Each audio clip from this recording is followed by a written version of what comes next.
안녕하세요. 본제품강 제34강 진행하겠습니다. 육조해능이 자신의 그 오도송에서 표현했듯이 마음은 본래 밝고 깨끗한 거울과 같다. 이 문구를 실마리로 삼아서 선불교가 지향하는 그 사유체계와 수행체계를 같이 파악해보는 공부를 진행을 하고 있습니다. 그래서 우리가 그 일반 중생이 부처로 변화를 할 때에 인간 자신도 크리스탈 유리 광화체로 변화하면서 그 중생의 몸속에 있는 그 열애장의 씨앗이 만이보조가 돼가지고 하나의 거대한 대우주를 담게 되는데, 그 대우주를 담고 있는 만이보주의 주인공이 되는 거죠. 이 중생이 다시 죽어서 태어나면서 이 세계의 주인이 돼서 이것을 이 사람의 그 중생의 그 경계를 넘어서면은 그 보살이요 부처의 경계로 들어가게 된다고 하는 거죠. 그래서 중요한 개념이 크리스탈라인 라이트 바디라고 해서 크리스탈 수정 유리체라는 그것을 우리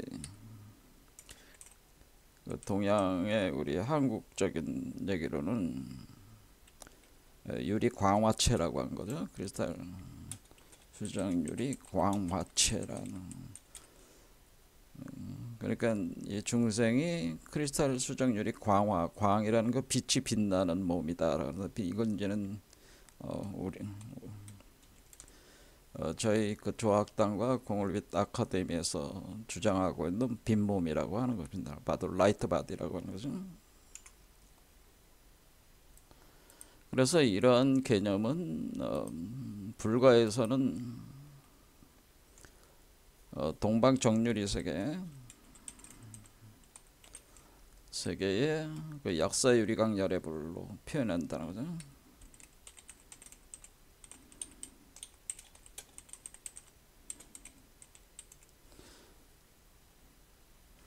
역사 유리강 열애.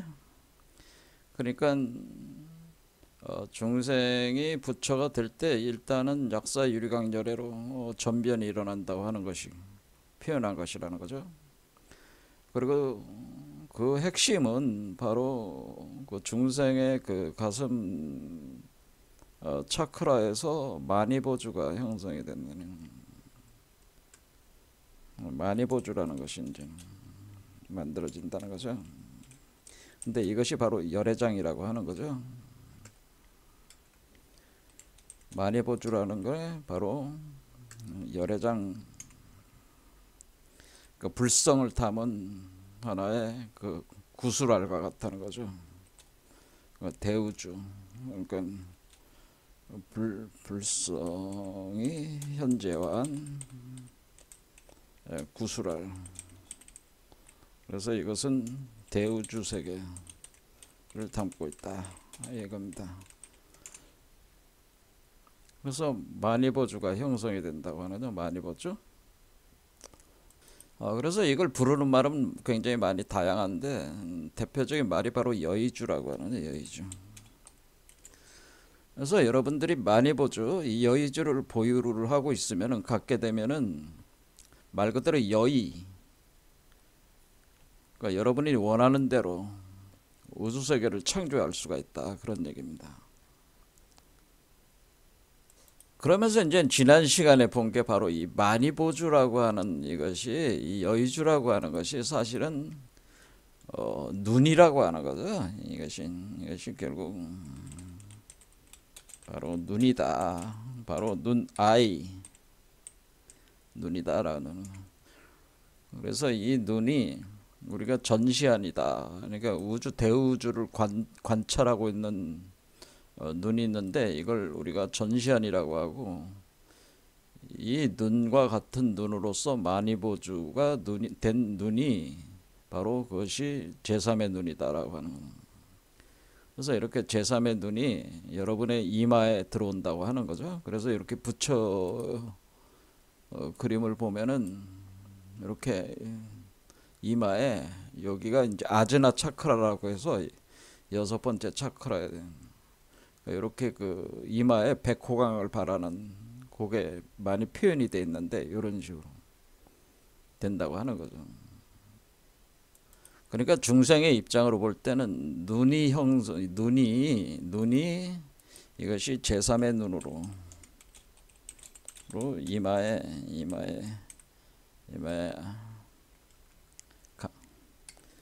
제3의 눈이 이마 속에 그 6번째 차크라, 6번 차크라, 바로 아즈나 차크라죠. 아즈나 차크라에 들어온다고 하는 겁니다. 거기서 활성화된다고 하는 것이다. 그러면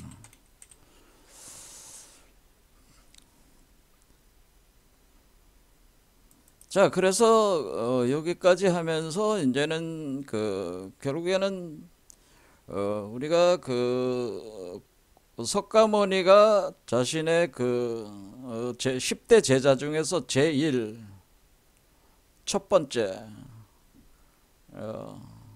제자가 바로, 그러니까 가장 높은 자기와 동급의 제자를 마가섭으로 지명을 하게 되는 거죠. 그래서 자기와 같은 존재다라고 하는. 그러면서 마가섭에게 석가모니가 자신의 법을 이렇게 전수를 하는 거를, 이것을 심심상인이라고 해서 마음에서 마음으로 법을 전수해 줬다고 하는 겁니다. 그래서 조사들은 뭐가 있냐면, 조사의 계보라고 하는 것은 결국 스승이 자신의 제자에게 자신의 법을, 자신이 깨달은 법을, 그 마음을 제자에게 전해줄 때 그 전해주는 방식이 마음에서 마음으로 상대방에게, 그러니까 상자니까 상대방에게 도장을 찍듯이 찍어준다고 하는 거예요. 마음에서 마음으로 법을 전수를 하는 것이, 전수하는 것이 마치 도장을 찍는 것 같다, 이런 얘기입니다. 그러니까 도장을 찍는다는 것은 결국 석가모니의 시민, 그 마음의 도장을 제자에게 찍어서 제자도 똑같은 시민을 간직하게 되는 거죠. 그러니까 일종의 똑같은 마음을 만드는 거니까 그것을 쌍둥이를 만드는 거죠. 쌍둥이.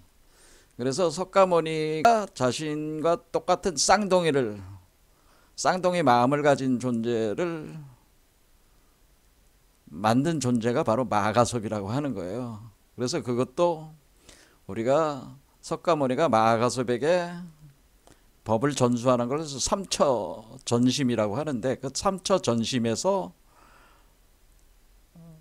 그 첫 번째 전수하는 그 이치가 이 다보탑 원리로 되어 있다고 하는 거죠. 이 다보탑 원리가 바로 쌍둥이를 만드는 거거든요. 복제한다고 하는 겁니다. 복제. 그래서 이것은 복제 메커니즘이라고 하는 거예요. 복제. 똑같이 복제를 시키는 거죠. 똑같이 찍는다는 건 뭐지? 똑같은 걸 찍어낸다는 것은 마음을 복제를 해드린, 복제해서 상대방한테 심어주는다고 하는 거죠.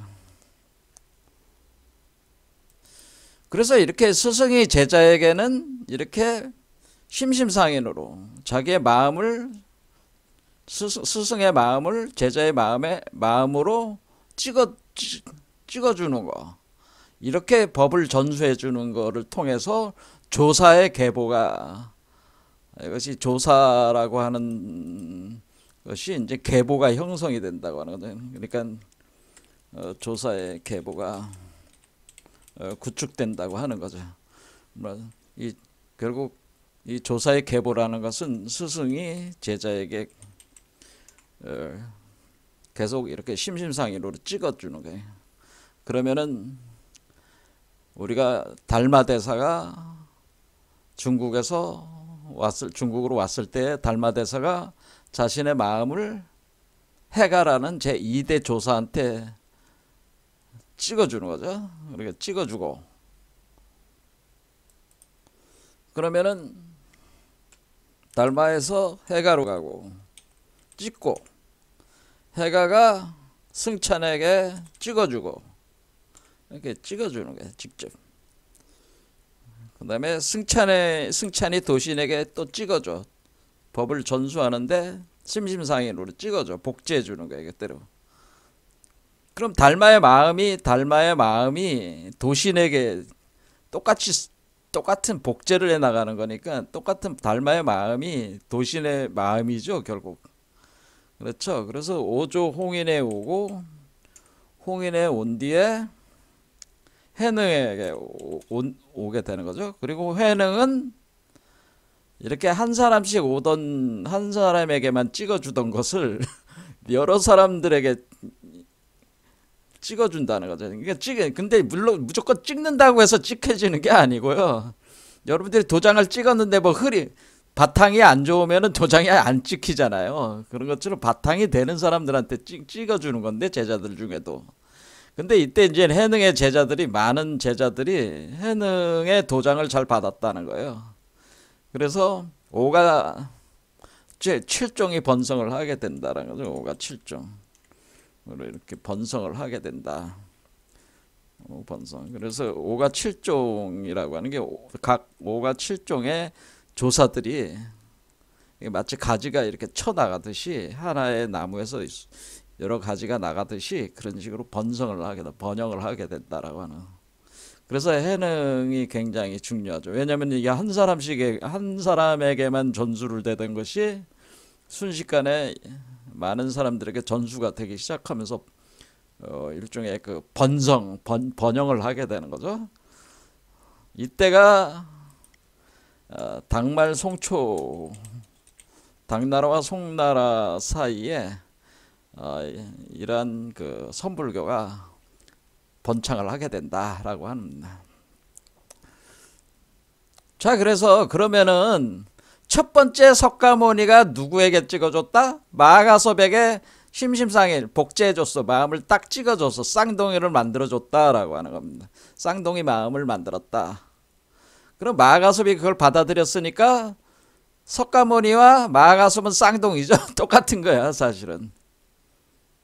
그래서 석가모니가 자기가 앉은 의자에 같이 앉을 수는 없으니까 뭐 의자에, 그러니까 이렇게 같이 올라탈 수는 없잖아요. 올라탈 수는 없으니까 옆에 앉히는 거라고.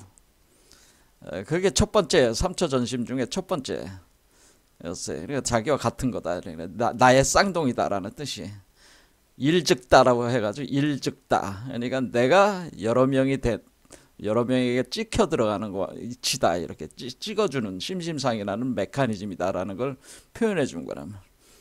그래서 두 번째, 이제 삼처전심의 두 번째가, 근데 물론 첫 번째 얘기도 제가 다시 꺼내가지고 나중에 더 설명을 드리겠지만은, 지난 시간에 본 거는 뭐였어요?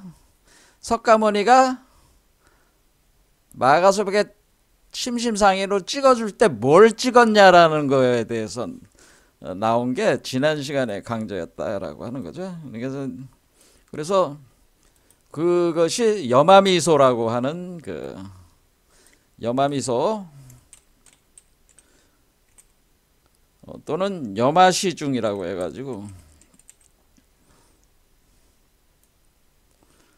시중 그 화두, 이거 이제 화두로 많이 언급되는 것인데, 그 범천왕 바로 브라만이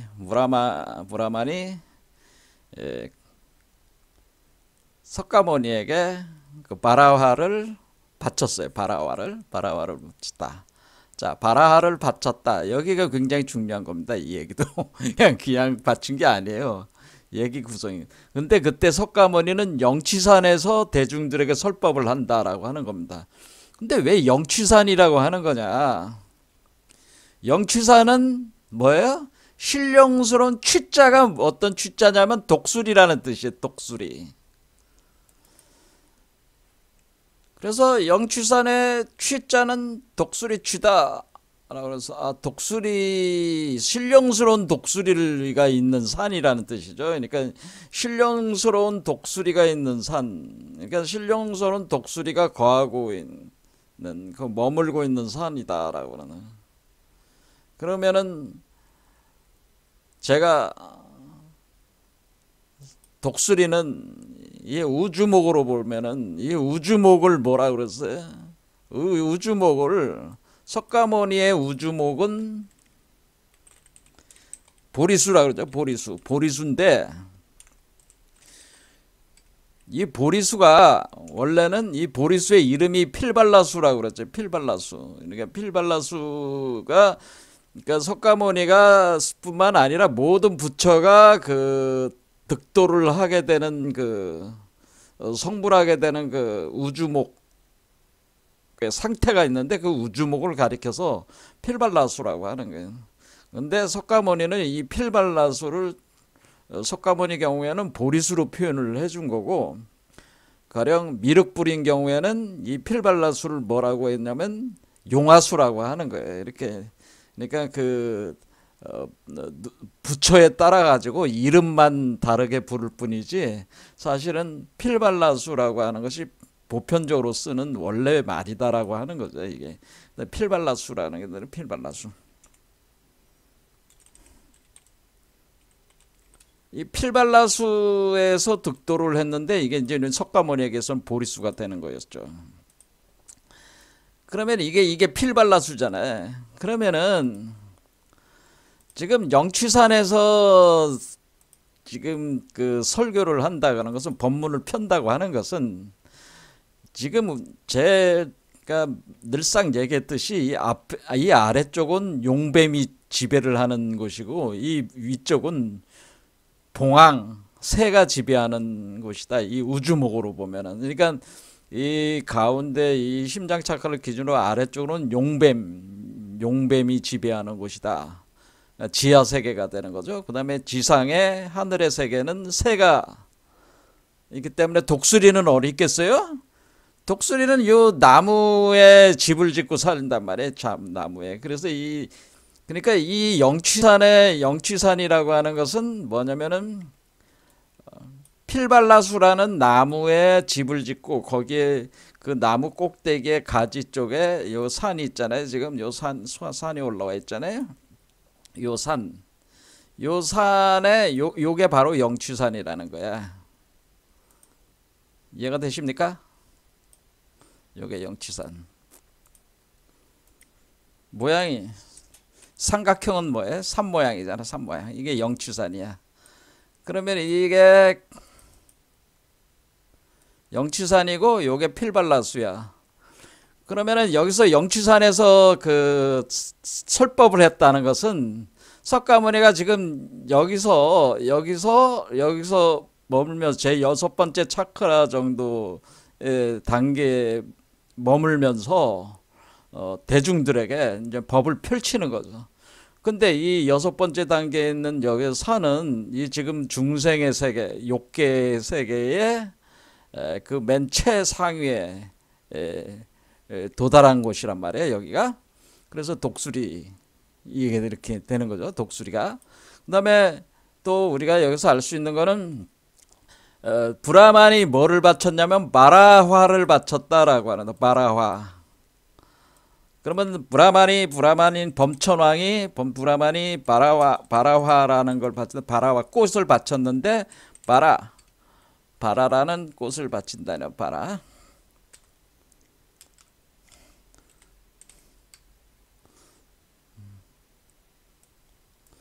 우리가 마하바냐 바람이랄 때 바람이랄 때 그 바라를 얘기하는 겁니다. 그러니까 화라고 하는 것은 이제 빛날 화자 또는 꽃 화자가 되니까 꽃 빛날 화나 꽃 하나 같은 거니까 이 바라를 바친다는 거는 뭐예요? 지금 필발라수의 꽃이 바라화라는 거예요. 필발라. 그러니까 이 필발라의 바라가 바로 이 음을 차용을 해서 한자로 이렇게 한 거니까 요 필발라수의 꽃이 바라화라고 하는 거예요. 그러니까 이 바라화는 뭐다? 필발라수의 꽃이다.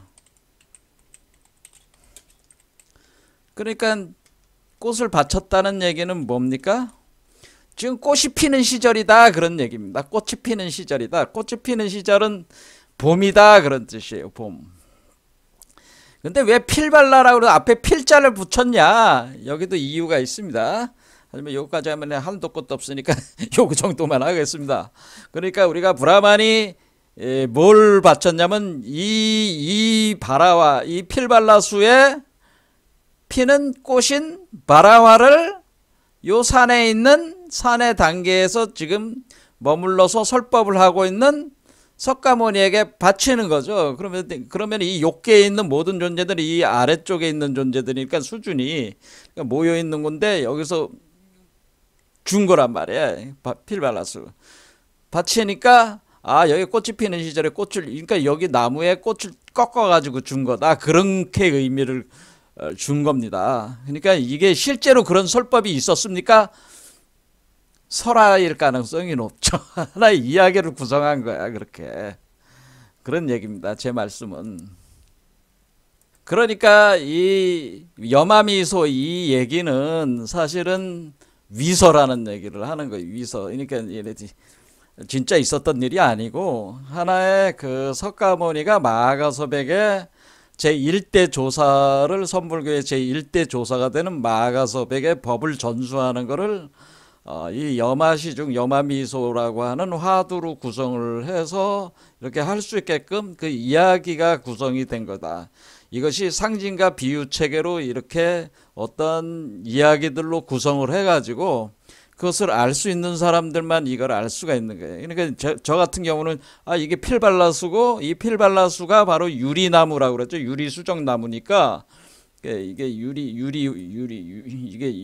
유리수정 나무고 여기에 마니보주가 열매로 달린다고 하는 것을 화엄경에 나와 있단 말이야. 그러니까 그거를 기초로 해가지고 바라화를 바쳤다 이렇게 얘기를 한 것이다. 그러니까 이게 지금 꽃 피는 시절에 이렇게 된 거구나. 그리고 우리가 궁을 개념으로 보면 여기가 궁이고 여기가 을이니까 이거 독수리, 이게 영취산이 여기고 이 지금 그 석가모니가 원래 이 단계에서 전시안을 획득한 단계인데 지금 현재는 중생의 몸속에서 화신이 돼가지고 이 안에 머물면서 욕계 세계의 그 중생들에게 법을 펼치는구나. 이렇게 저 같은 경우는 이해를 하게 되는 거죠. 근데 이제는 이러한 이야기들을 가지고 이렇게 이해를 하는 사람이 사실 별로 없으니까 문제죠. 자, 그러면은 여기서 이제는 그 법을 이제 전수를 해준다. 그러면 요 구성을 알아야지, 요 구성을 알아야지 뭐가 되는 거예요. 알아야지 이게 법을 뭐라는 개념을 알 수가 있다고 하는 거예요. 그러니까 석가모니가 여마미소로 그 가섭에게 이렇게 전주를 한 것이 그것은 어떤 그 환경과 조건에서 이것이 되는가에 대한 이야기 구조를 이해를 해야지 그 핵심을 파악할 수 있다라고 하는 겁니다. 그래서 그 꽃을 딱 들어올리니까 대중들이 다 침묵하고 아무 말도 못해. 이 얘기는 뭐예요? 말을 못한다는 거는 석가모니보다 수준이 낮다고 하는 거예요. 그래서 이거를 우리가 수준으로 보면은 중생들은 이 세계를 보는 눈, 그러니까 아는 만큼 보인다는 얘기죠. 아는 만큼 보인다. 이 말은 다른 말로 보이는 만큼 아는 것이다. 이렇게 볼 수 있죠. 그러니까 안다고 하는 건 지라는 거잖아요. 지혜가 있다는 거잖아요. 그러니까 지혜가 있는 만큼 보이는 거예요. 그러면은 보이는 만큼 또 지혜가 있는 거예요. 다시 하면은 보이는 정도만큼 아는 거예요. 근데 지금 석가모니의 마음을 지금 볼 수가 없잖아. 이 사람들은 지금 중생들이 보질 못하니까 아무런 액션도 못 취하고 가만히 있다. 그럴 때 이렇게 아는 만큼 보인다고 할 때 이 보인다고 하는 거를 뭐라고 하는 거예요? 보인다고 하는 거를 관한다고 하는 거로 관. 근데 그 보이는 걸 뭘로 대표적인 감각기관을 쓰냐면 눈으로 쓰잖아요. 눈. 그래서 우리가 인간은 육안을 가지고 돼. 육안. 중생들은 육안. 그러니까 여러분들이 이제 현상계에 사로잡힌 사람들은 현상계의 물질적인 몸에 있는 두 개의 눈을 가지고 보고 있잖아요. 그러니까 육안을 가진 사람들은 현상계 그 망상세계에 그 사로잡혀가지고 이 세계밖에 안 보여. 그러니까 이 세계 외에 다른 세계가 안 보이는 거야. 이 사람은 아무리 그 해봐야 그 육안 정도밖에, 육안의 범위밖에, 경계밖에 안 보이는 거다 이게. 그래서 그 불교에서는 그 5개의 눈으로 표현을 한다. 육안, 천안, 해안, 법안, 불안이 있다고 하는 거예요. 법안, 불안, 해안, 법안, 불안.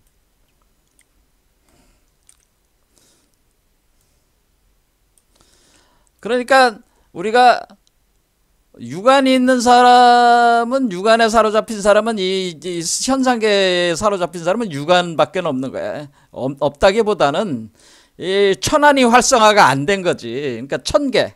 그러니까 보이지 않는 세계가 안 보이는 거야. 이게 천안부터 열려야 되는데, 그 다음 해안은 지혜의 눈, 법안은 불성의 눈. 그렇죠? 불성. 그러니까 법성의 눈.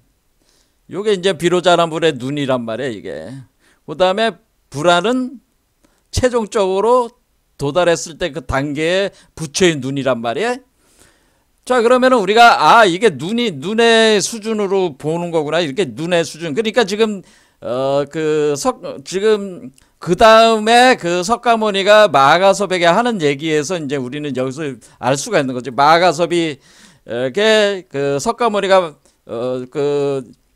바라화를 손에 들었을 때 아무도 그 의미를 몰랐어요. 그러면은 어떤 눈의 단계보다, 사실 석가모니는 불안이 있는 사람이죠. 이 사람은 지금 깨달은 사람이라 여기 있는 요게 불안이란 말이에요. 요게 전시안이 불안이에요. 모든 것이 보이는 눈을 가진 사람이 불안이란, 불안. 이렇게 불안 단계에 있는 사람인데, 이걸로 우주를 다 관찰한단 말이야. 불안이란 말이야.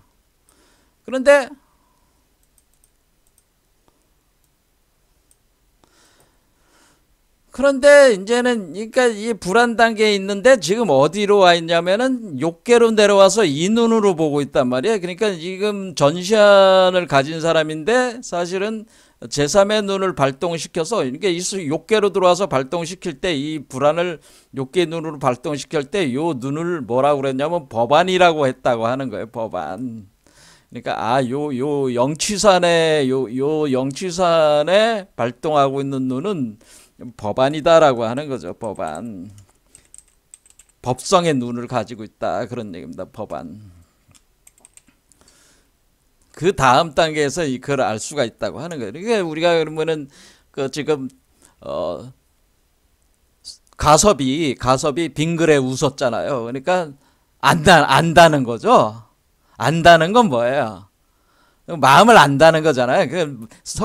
그때의 석가모니의 그 마음의 수준 단계에 도달했으니까 아는 거 아니겠어요? 그러니까 빙글에 웃었다, 그런 얘기예요. 그러니까 석가모니가 뭐라고 얘기를 하게 되냐면, 내가 가섭한테 뭘 전수해 준다고 그랬냐면은 이렇게 얘기를 하는 거죠.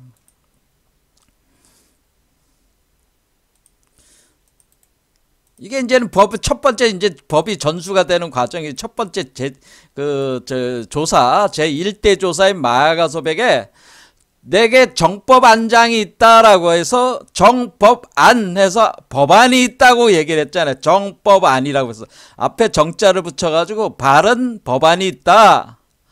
법안이 있는데 그것이 감춰져 있다라고 하는 거죠. 감춰져 있다는 거는 이마 속에 감춰져 있다고 하는 거예요. 그래서 이거를 그 이마 속에 감춰진 이 만이보주가 이제 법화경에 보면은 그런 설화가 나오잖아요. 어떤 사람이 이마에 눈이 있었는데 씨름을 하다가 빡치기를 했다. 박치기를 딱 하는 바람에 그 눈이 뭐야? 이마 속 안으로 쏙 들어가 버렸단 말이야. 그래서 씨름하고 나니까 자기 눈이 없어졌어. 거울을 봐도 안 보여. 그러니까 내 눈이 어디 갔냐고 이제는 이 사람이 눈을 찾으러 다니는 거야. 법화경에 보면은 그래서 내가 이거 씨름하다 그 눈을 잃어버렸다는 거예요. 그렇죠. 이마에 박혀 있었는데 그 눈이 있었는데 이 눈이 이마에 박힌 눈을 잃어버렸어. 이 씨름하다 박치기를 하는 바람에. 근데 원래 이 이마에 눈이 있었다는 거죠. 그런데 박치기를 하는 바람에 이마에 박힌 눈을 잃어버렸다. 어디 갔는지 사라져 버렸어. 그래서 눈을 찾으러 다닌다는 거죠. 이렇게 찾으러 다니니까 다른 사람이 알려주는 거죠. 네가 찾아다니는 그 눈이 너의 이마 속에 있다. 이마 속에 감춰져 있다. 네가 빡치기를 할 때, 상대방하고 씨름할 때 머리가 부딪힐 때 그 눈이 들어가 버렸어. 네 이마 속에 감춰져 있어. 너의 양미간 속에 이마 속이라는 건 요걸 양미간이라고 했습니다. 양미간 속에, 그러니까 법화경 7개 비유 중에 요 비유가 나오잖아요. 그래서 양미간 속에 감춰져 거기 쑥 들어가서 거기 안에 있어. 그리고 밖에서 자꾸 찾아다니지 말고 그 눈이 어딨어요? 네 안에 있어. 이렇게 가르쳐 주니까 내 지금 여기 6번째 차크라 양미간 속에 감춰져 있다는 건 이 눈이 어디 있다는 게 아즈나 차크라 부분에 차크라에 있다는 거예요. 이 아즈나 차크라가 이 이마 그 양미간 속에 있으니까. 요 속에 있으니 여기 이마란 말이에요. 요게 이마 속에 요 안에다 탁 감춰져 들어. 그러니까 이게 그래서 정법안장 한때 장자가 감출장자잖아요. 감춰져 있는 정법안. 이해가 되시죠? 법화경에 이런 비유가 다 이런 비유라는 거죠. 이런 식으로 감춰져 있어. 이렇게 감춰져 있다. 그런 얘기입니다. 자, 그래서 우리는 그러니까 이 석가모니가 우리가 이 제3의 눈에 대해서 얘기를 하고 있는 거야, 안 하고 있는 거야? 하고 있는 거잖아. 제3의 눈이 있어야 되는 거야. 그건 법화경에도 나오는 거고, 법화경에도 똑같이 나오고, 눈이라고 분명히 됐잖아, 눈안. 그렇죠? 정법 안장을 대가섭에게 부촉했다는 거는 자신의 눈은 불안인데 불안이 사람 속에 그 욕계 이마 속에 박혀 들어올 때는 제3의 눈이 된다 이거예요. 이름을 그렇게 붙여놨잖아요, 우리가. 그러니까 이렇게 눈이 이렇게 되는 건 이 눈을 내가 똑같은 눈을 가지고 있다는 거죠. 가섭도 똑같은 눈을 가지고 있는데 가섭이 여기 가지고 있다는 거죠. 그런데 그 눈이 원래 석가모니가 마하가섭에게 이렇게 이 눈을 복제해 준 눈이라 이거야. 요 눈을 복제한 눈이 여기 만들어지는 거기 때문에 이 눈이 복제된 이게 심심상인이라고 하는 거죠. 이렇게. 그러니까 이 눈은 그럼 언제부터 만들어졌습니까? 이 눈이 이마에 박히기 전에는 심장 차크라부터 만들어지기 시작한단 말이에요. 여기서부터 만들어져 가지고 여기에 올라온단 말이에요. 그러니까 이미 심장 차크라에서 눈이 형성이 된 거예요. 그래서 이 눈이 자라가지고 이때는 심장 차크라에서 형성된 눈은 어떤 눈이냐면은 우리가 눈으로 볼 때 아직까지 우리가 눈이라는 거를 이치로 볼 때 요 눈이 볼 때 심장 차크라에 형성된 눈은 요 눈인데 요게 태양의 홍채까지만 형성된 거란 말이에요. 그러면서 요 흰자위, 요 달 유리체가 형성되는 거는 그 다음부터 서서 유리체가 겉을 감싸게 돼 있단 말이에요. 근데 어쨌거나 태양으로 빛을 발하는 눈이 형성이 이렇게 된 거란 말이에요. 이때부터 눈이 자란 거야. 이게 마니보주라고 한 거예요. 그래서 마니보주가 점점 그 에너지와 물질이 응축이 되면서 요 제3의 눈으로 여기 딱 자라면은 요게 여기 제3의 눈이 된다는 거예요. 근데 실제는 눈은 여기서 시작이 된 것이다. 그런데 여기서 요 지점에서. 자, 이해가 되시죠? 자, 그래서 우리는 뭐라는 거야? 이렇게 그러면 이 눈을 이 원래 석가모니가 마하가섭에게 심장 차크라에 이 눈을 형성이 되는 거를 복제 이렇게 그러니까 석가모니의 마음을 마하가섭의 심장, 마음이라는 게 마음 심자니까 심장 아니에요. 심장 차크라. 마음에서 마음으로 그러니까 심장에서 심장으로 찍어줘. 그러니까 이거는 허공월의 하늘의 심장에서 중생의 심장으로 찍어줘. 찍어주면은 점차 이 눈이 형성이 되면서 만들어져 나오는 거예요. 이와 같이 정법 안장을 전수를 해준 거라. 이거 이제 우리가 아까도 얘기했지만 우리가 도장을 찍듯이 찍어준 거라 그런 얘기입니다. 그래서 이렇게 그러니까 우리가 뭐라고 할 수가 있는 거예요? 그러니까 우리가 깨달음이라고 하는 것은 혼자서 이렇게 하는 게 아니고 원래 우주의 대우주가 항상 백그라운드에서 여러분의 마음속으로 계속 여러분들이 이렇게 변화가 되면서 이 만이보주가 하나의 제3의 눈이 될 수 있게끔 대우주를 담은 눈이 될 수 있게끔 계속 작용을 가하고 있다고 하는 것을 아셔야 된다고 하는 거예요. 그러니까 여러분 혼자서 이렇게 혼자서 부처가 돼보자고 이렇게 발버둥 그러니까 혼자서 수행을 한다. 사람들이 이제는 자기적 수행을 한다고 하는 거. 자기적 수행이 뭐야? 내가 이렇게 돼서 해보려고 여러분들이 열심히 하잖아. 그런데 그렇게 되는 게 아니고 이 눈이라고 하는 원래 대우주로부터의 자연스러운 이 과정, 우주 메커니즘이 있다고 하는 거예요. 자기적 수행으로는 안 되는 거고 대우주의 자연스러운 과정, 그걸 뭐라고 그러는 거예요?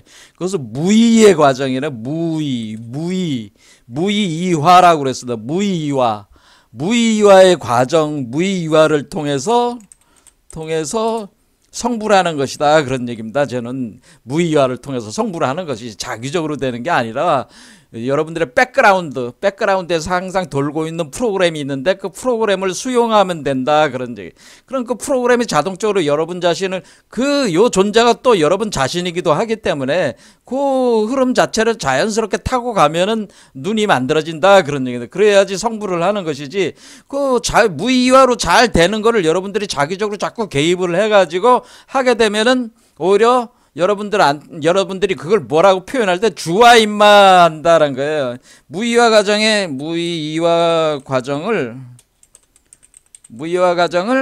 인위적 자기로 방해하면 주와 임마 마음이 조급해가지고 조급한 마음을 일으켜가지고 이거 눈을 빨리 만들어야 되는데 하면서 이렇게 하다 보면은 무리수가 따르게 되고 무리하게 되면 뭐예요?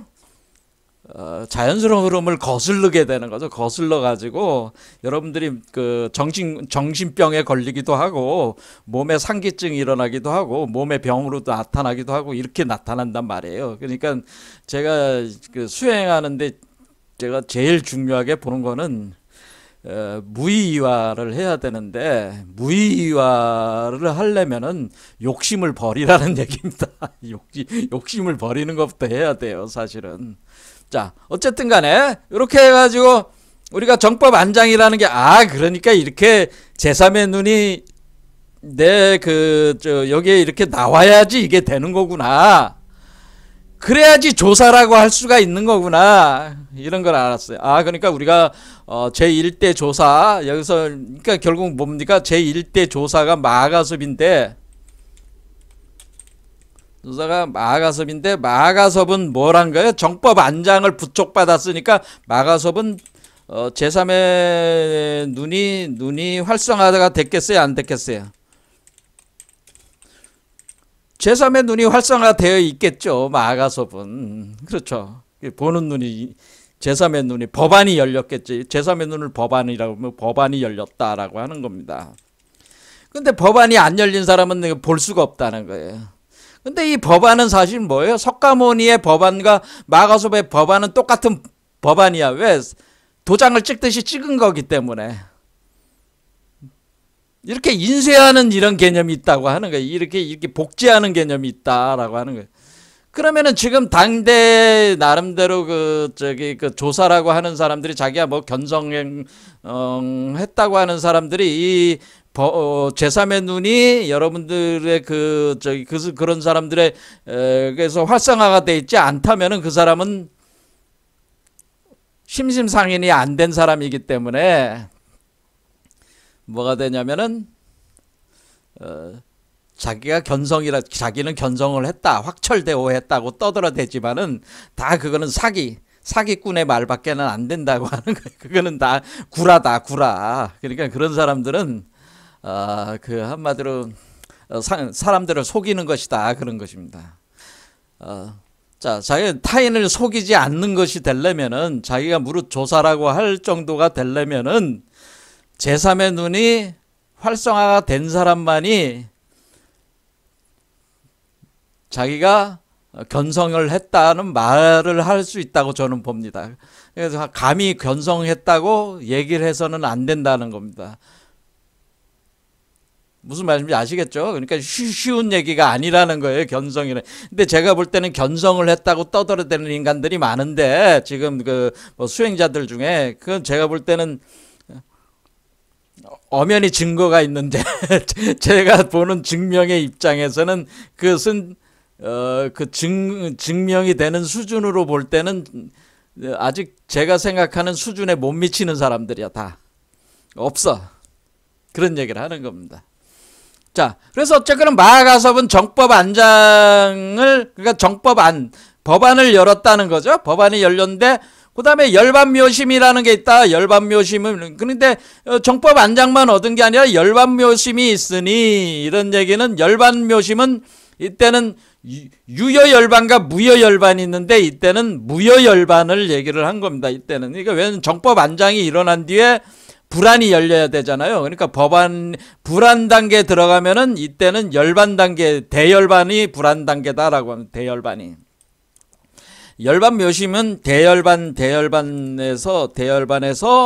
열리는 묘각 상태로, 묘각 상태. 그러니까 우리가 보살 52계위라고 하는 게 있습니다. 보살들이 그 레벨 수준을 쉬운 두 개의 수준으로 나눠서 설명하는 화엄경 이론이 있는데, 거기 보살 제 52계위에서 십지 다음에 뭐가 있냐면은 그 등각이 있고 묘각이 있어요. 그러니까 50계위가 있고, 여기는 50계위에 등각 50계위가 있고, 그 다음에 등각 묘각 이런 상태란 말.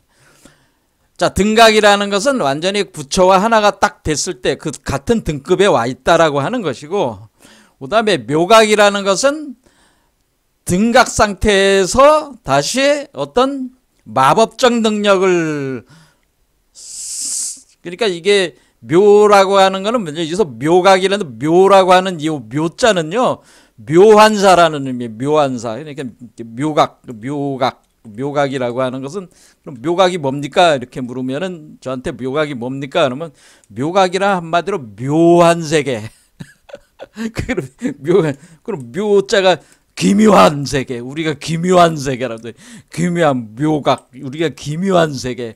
그러니까 우리가 지금 인간들이, 중생들이 사는 세계는 그냥 평범한 세계야. 그렇죠? 이게는 지금 우리가 망상세계지만은 이게 평범한 현실적 우리가 체험하고 있는 세계고, 우리 그 중생들이 볼 때는 이상한 세계라는. 그러니까 우리가 그 뉴턴적인 그 역학이 지배하는 세계가 아니고, 그 정도 크기 규모가 아니고, 이 대우주 세계에 들어가면 양자역학이나 뭐 상대성 원리라든가 이런 것들이 지배하는 세계는 그것이 묘한 세계란 말이에요. 그러니까 이게 일반적인 사람들이 볼 때는 이해될 수가 없는 세계란 말이에요.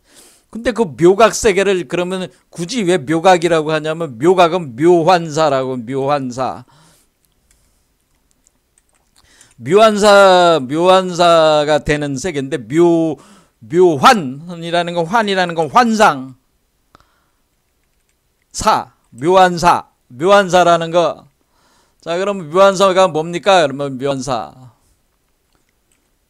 묘한사는 우리말로 따지면 마법사라는 얘기인데, 마법사라는 게 정확할 것 같아요. 그러니까 우리가 이 마법사라는 것이 매직션이 되는 거죠. 매지션. 그렇죠? 그래서 우리가 영화에 보면은 뭐야, 그 닥터 스트레인지. 그러니까 닥터 스트레인지가 뭐야? 닥터 스트레인지. 우리가 묘라는 뜻이 스트레인지가 이상하다는 뜻이잖아요. 스트레인지가 이게 묘라는 뜻이야. 묘. 이게 번역하자면 이게 묘야. 스트레인지가 기묘하다 할 때 묘야, 묘 이게. 그러니까 이게 마법사가 된다는 얘기예요. 마법사는 마법의 주문을 외워가지고 환상의 세계를 창조할 수 있는 사람이다, 그런 뜻이. 그러니까 우리가 묘각 상태에 들어간 존재들은 어떤 존재가 되냐면은 환영을, 예전에는 우리가 번뇌 망상의 세계에 갇혀서 살았지만은 그 번뇌 망상의 세계를 하나의 그 환상의 세계로 보는 거잖아요. 환상의 세계에 갇혀 살았지만은 이 묘한사 단계, 이 묘각 단계에 들어간 사람들은 그 환상의 세계를 창조하고 소멸시키는 걸 자유자재로 하게 되기 때문에 갇히는 것이 아니라 그 하나의 카르마의 업의 세계도 뭐예요? 하나의 장난감처럼 쓰는 사람이 되는 거예요. 그러니까 엄청난 창조적 능력을 발휘할 수 있는. 그러니까 우리가 등각 상태라는 거는 우리가 부처와 같은 등급이 됐을 때고, 등각에서 묘각이 된다고 하는 것은 등각 상태, 내가 부처가 된 뒤에 창조적인 능력을 발현해 가지고 실제 이 하나의 그 대우주 세계뿐만 아니라 이 지구 세계 속에 관여를 하면서 하나의 마법적 능력을 발휘를 할 때를, 그때를 묘각이라고 하는 거. 이 능력까지 쓸 수 있는 상태가 묘각 상태다, 이렇게 보시면 된다는 거예요. 그래서 우리가 이 사람은 결국 그러니까 윤회가 없는 게 아니고, 윤회를 만들었다, 윤회 있는 세계를 만들었다, 윤회가 없는 세계로 만들기도 하고, 그러니까 윤회라고 하는 것도 더 이상 이 사람을 가둬두는 도구가 아니고, 그러니까 어떤 수단과 방법으로 활용할 수 있는 마법적인 하나의 수단으로 쓸 수 있는 그 마법사의 상태를 가리켜서 묘각 상태라고 하는 것이다, 이렇게 본다는 거. 그러니까 윤회가 없다는 게 아니고, 윤회를 창조적인 능력으로 자유자재로 운영할 수 있다. 시공간을 자유자재로 쓰고 우주세계를 자유자재로 만들 수 있는 상태가 이게 묘각 상태다, 이렇게 보죠. 묘각이 그래서 최고의 상태예요. 그래서 묘심이라고 하는 것은 이 묘각 상태에서의 그 마음을, 그럼 이때가 진짜 우리가 얘기하는 일체유심조가 되는 거예요. 왜냐하면 이때 이 마음에 따라서, 마음 먹는 거에 따라서 세계가 만들어지기 때문에 묘심 단계는.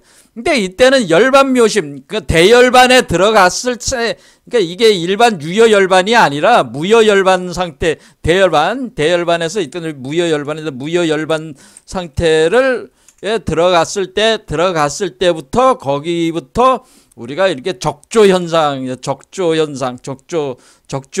그 상태에서 있을 때에 우리가 이런 묘각의 능력이 발휘이 된다고 하는 겁니다. 그래서 그 열반 묘심을 준다고 하는 것은 대열반 상태에 들어가게 하고, 그 대열반 상태에서 그 한마디로 이 마법적인 능력을 쓸 수 있는 그런 존재로 그 마음을, 그런 마음의 상태를 그 마하가섭도 그 구현을 하게끔 이렇게 됐다는 거죠. 그것을 그 대가섭에게 부촉하노라, 이런 식으로 대가섭에게 그런 능력을 준다, 그런 뜻이라는 거죠. 그래서 우리가 지금 우리가 제1대 조사 마하가섭이 바로 이러한 정법 안장과 열반 묘심의 상태에 와 있는데, 요 상태에 와 있는 사람들이 조사라고 할 만한 사람들이다, 저는 그렇게 본다는 거예요. 근데 역대 조사 중에, 그 선불교 조사 중에 이런 사람이 몇이나 되겠어요. 그렇죠? 자, 지금 시간이 엄청 흘러가고 있습니다. 자, 그러면 오늘은 그럼 요거를 통해서 우리가 염화미소는 일단 한번 봤습니다. 자, 그래서 이것은 결국 제3의 눈의 법안과 같은 거고, 열반묘심은 불안 상태, 요건 일종의 불안 상태, 부처의 눈의 상태라고 보는. 그러니까 우리가 요 눈이 여기로 오면은 법안이고 여기로 오면은 불안이다 이렇게 보시면 되는 거예요. 그 요 눈이 바로 만이보주다. 그래서 우리가 이것이 하나의 구술을, 이 눈이 하나의 구술알과 같기 때문에 이렇게 이 제3의 눈을 가진 사람들이 모여 있으면 어떻게 돼요? 눈을 가진 사람들은, 제3의 눈을 가진 사람들은 어떻게 돼요? 구술을 가진 사람들이잖아.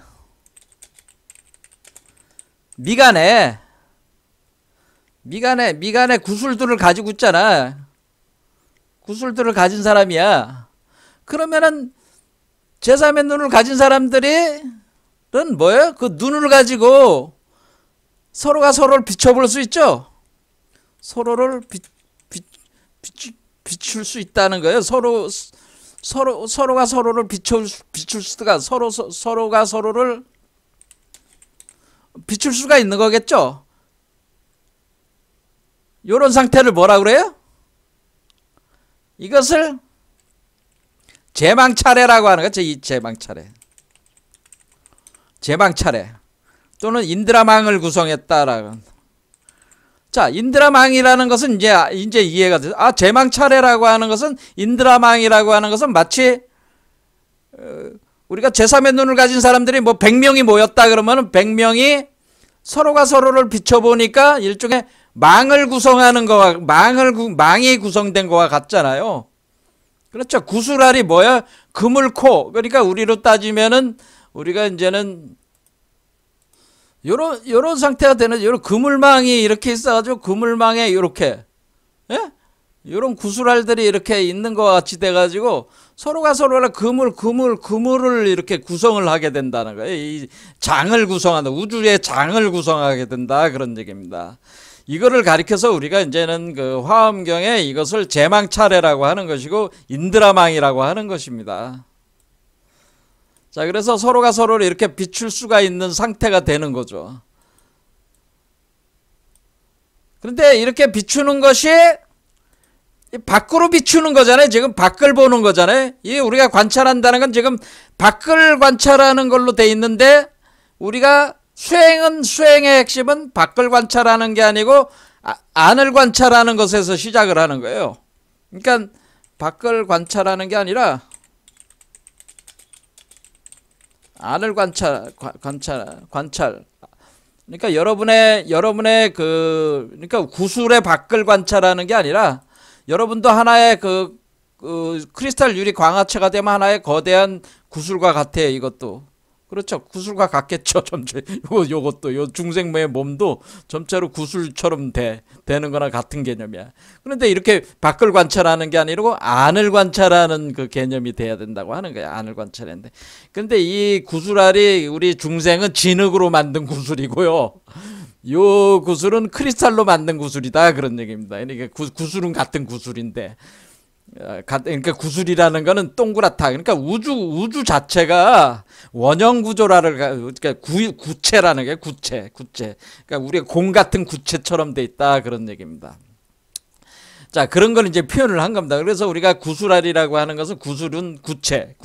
아니면 우주 구조가 기본적으로 구체구나라는 걸 알 수가 있다고 하는 거죠. 자, 그래서 이거 제망차례, 뭐 이런 식으로 이제는 표현이 된다는 거죠. 자, 그러면 이제는 우리는 여기서부터 이제는 뭔가 이제는 또 이제 알았습니다. 뭐를 알았냐면은, 우리가 이제는 제1대 조사가, 중요한 조사가 누가 있는 거예요? 제1대 조사, 우리가 공부할 때 중요하게 봐야 되는 사람이, 제1대 조사가 마가섭이 있었고, 그 다음에 달마대사가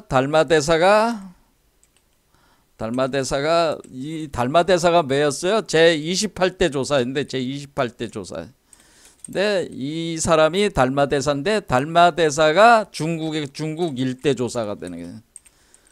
그 다음에 중국 6대 조사에 오면은 해능이 되는 거죠. 자, 이런 사람들이 이제 본 거죠. 자, 그래 볼 때 우리가 여기서 한 사람 더 이제 또 중요한 그 조사가 있는데, 14대 조사, 제14대 조사가 바로 나가르주나라고 하는 분인데, 나가르주나 용수, 우리가 이제는 나가 아르주나라고 하는 분이 계신데, 이분이 용수라고 하는 분인데, 이 용수라는 분은 뭐냐면은 우리가 용수라는 분이 이분을 가리켜서, 이 용수가 그러니까 마가섭과 달마야 육조 해능에 여기 올 때까지 요 단계에서 중간 단계에서 가장 중요한 사람이 바로 나가르주나 용수다, 그런 얘기입니다. 그렇게 할 때 나가르주나 용수가 왜 중요하냐면은, 이분이